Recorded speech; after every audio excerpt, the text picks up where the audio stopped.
Царот Константин Велики и неговата мајка царица Елена за нивните заслуги во признавањето и ширењето на христијанството, Светата црква ги прогласила за светители и рамноапостоли.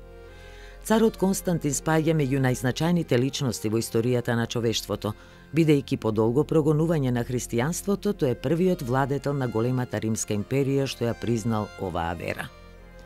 Пред една од своите битки, царот Константин размислувал на кој бог да му се моли.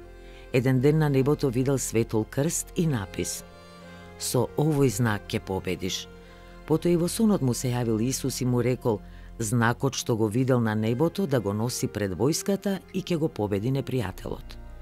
Утрото тој им го раскажал сонот на своите пријатели и веднаш повикал златари за да го направат крстот.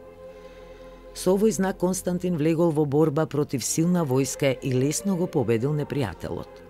Веднаш потоа донел закон, познат под името Милански едикт, со кој го забранил прогонувањето на христијаните, им дозволил да градат храмови и во нив да се молат. Мајка му Елена е заслужна за пронаоѓањето на светиот крст на кој бил распнат Исус Христос.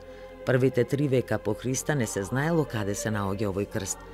Царицата Елена наредила да се копа околу гробовите, каде што предпоставувале дека се наоѓа Исусовиот крст, но таму нашле 3 крста.